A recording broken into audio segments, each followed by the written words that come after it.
Welcome to Michigan in Focus. I'm Bruce Walker, Great Lakes Regional Editor for the Center Square. Joining me is Scott McClellan, the Center Square's Michigan reporter. Scott, let's pivot to the west side of the state. You covered a story this week that begins in Detroit, but ends up in Grand Rapids, correct? Correct.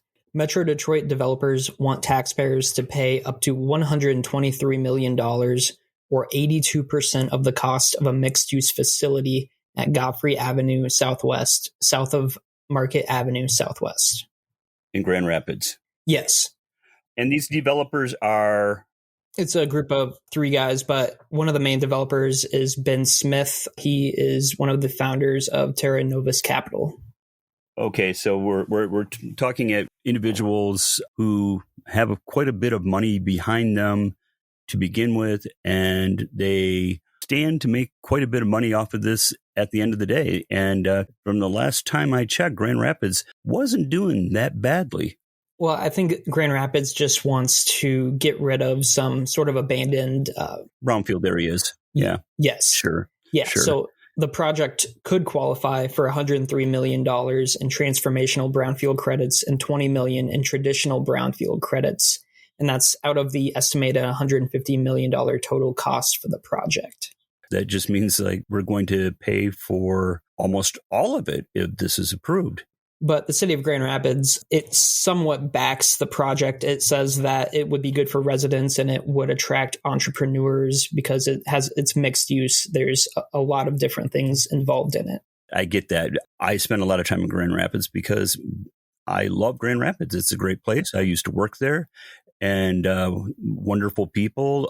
There's wonderful eateries there. There's a great place to see minor league baseball. There's concerts going on every night. There's theater. It's a boy howdy town, and it's very vibrant. So, according to the article that you wrote, this mixed use site would be 467 apartments, ground floor commercial space, a food hall, event space, cocktail bar, commercial offices, a fitness recreation, self-storage, about 500,000 square feet. Cranes Detroit interviewed a developer, Ben Smith, who I mentioned earlier, and Smith said taxpayer incentives are, quote, integral for the project. He said, you can't get a project like this done without it. That's why they created the Transformational Brownfield Plans legislation to facilitate these types of placemaking projects. And I do understand using taxpayer dollars for brownfield reclamation if something is indeed a brownfield. And for listeners who are unaware, a brownfield is an area that might have some type of contamination that needs to be cleaned up. And if it's in the middle of a major urban area, it makes sense to clean it up to begin with and also to reclaim that property for some type of commercial development. And I understand that. But again, I'm a little bit skeptical about being on the hook for the majority of the project when other people stand to make a tremendous amount of bank off of it. Well, you're not alone, Bruce. I talked to John Lozina. He's the president of the Center for Economic Accountability, a nonprofit organization for transparent economic development policy. And he told me that many businesses would love for the government to pay 80% of their costs. Lozina told me it's certainly not fair for taxpayers in Grand Rapids and elsewhere to help out these particular business people and not all the others. So approximately 40 minutes north of Grand Rapids is Big Rapids, which is churning with turmoil over a proposed $2.5 billion electric vehicle component plant in Mecosta County's Green Charter Township. It's dubbed Project Elephant, and the plan is proposed by Goshen Inc. Scott? The plans for a percentage of Project Elephant in Big Rapids Township were scuttled when township officials asked questions regarding the company's connection to China and affiliations with the Chinese Communist Party. Project Elephant was told it would receive $750 million in state funds from the SOAR Fund and a 30-year tax abatement for a total exceeding $1 billion in taxpayer incentives. Wow. It's a lot of money. However, it hasn't gone super smoothly. The Michigan Senate on Wednesday didn't vote on the subsidy as planned, but they did approve millions of dollars of subsidies for two other electric vehicle battery plants, which are our Next Energy in Van Buren Township and Ford's Blue Oval plant in Marshall. Well, Scott, whatever induced them to pump the brakes on the Goshen plant in Big Rapids?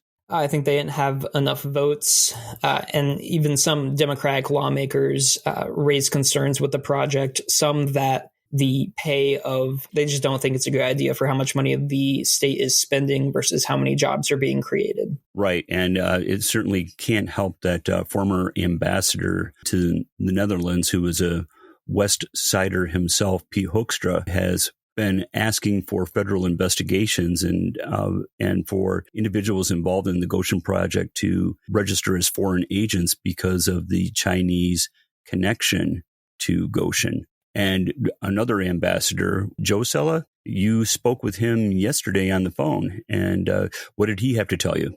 Just exactly what you just said. He just says that he has national security concerns over this project. He says that intelligence agencies specifically warned the United States to look out for projects like this that could infiltrate the United States.